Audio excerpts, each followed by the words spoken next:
Você falou no início, e que é algo que também eu coloquei uma certa atenção, como um aprendizado da pandemia.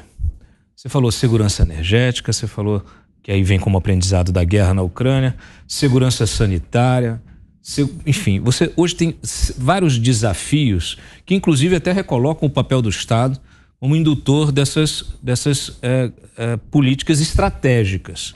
No que afinal o Estado tem de se meter, aonde ele pode realmente atuar. E quando a gente está falando de reindustrialização, você não vê o Alckmin, que é o ministro, falando nada sobre assim, olha, temos aqui um plano para atrair investimento no setor farmacêutico, para a gente ter um parque industrial farmacêutico. Nós já tivemos um parque até razoável, mas que ele se dissipou. Que a Europa está fazendo, inclusive. Né? Claro, porque assim, na pandemia, qual foi um dos maiores problemas nossos?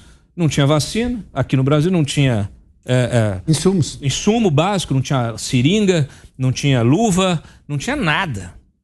Até a cloroquina a gente tem que buscar na Índia. E a Índia é líder na produção de medicamentos.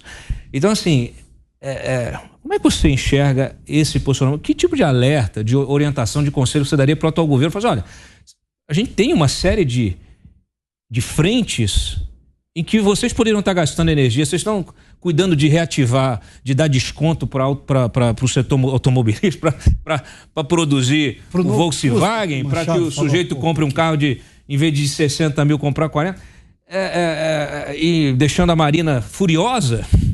E no final das contas, a gente depois queria conversar sobre economia verde, mas assim, você tem setores estratégicos que vêm como uma demanda urgente em função de desafios globais que se colocam, e a gente também a gente tem um governo que não tem essa perspectiva, não tem essa sensibilidade de entender isso. Quer dizer, eles querem botar o Estado, quer que o Estado coloque a mão, mas está colocando a mão no lugar errado. Só um adendo, Cláudio. Lembrando que está sendo discutido na OMS um tratado internacional, não é, justamente para reorganizar, não é, caso ocorra novas pandemias. Não é um tratado que vai, não é, reorganizar essas questões. O Brasil, agora, na Assembleia Geral da OMS, disse o seguinte, não é, que, na verdade, todos os problemas que estão ocorrendo agora vêm do governo passado, ou seja, não colocou nenhuma estratégia, não é, nesta área de medicamentos, na área da saúde, que seria o adequado aqui para o nosso país. Nós rejeitamos até a instalação de um parque industrial de uma empresa indiana que queria instalar aqui para produzir vacina daqui, medicamento daqui. Rui, diga lá.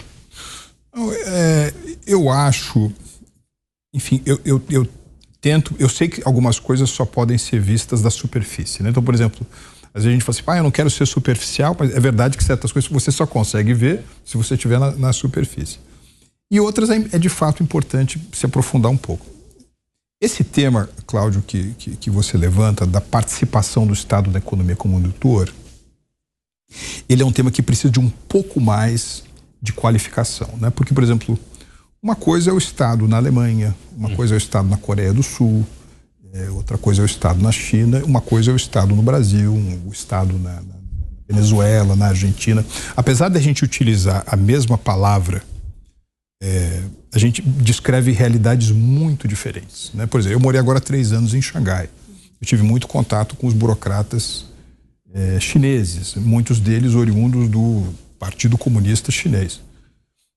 São gente de uma formação extraordinária, com grande experiência em aspectos práticos, né, concretos, grande pragmatismo, né? Então não é, por exemplo, como a realidade de outros países em que o sujeito é um aparatique, né, como na União Soviética. Enfim, o presidente da Apex não fala inglês. Pessoas que têm pouca familiaridade, né, com o tema que estão tratando, são temas muito importantes. Então, no limite, essas questões vão definir sobre o sucesso ou fracasso de um tema, que é um tema mais superficial, mais uma vez sem nenhum preconceito, tema superficial, que é a participação do Estado na economia. Por exemplo, caso a gente goste ou não, o Estado teve uma participação muito importante no nascimento e crescimento de um lugar chamado Vale do Silício nos Estados Unidos. Sim. Certo? Exato. Eu gostava muito de ler, por conta da elegância do estilo dele, o John Kenneth Galbraith, né? A Era da Incerteza, o novo Estado Industrial.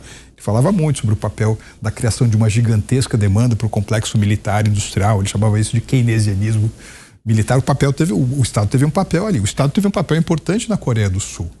Naquele momento em que eles, digamos assim, cerram fileiras para, entre aspas, clonar as experiências de êxito que o Japão tinha.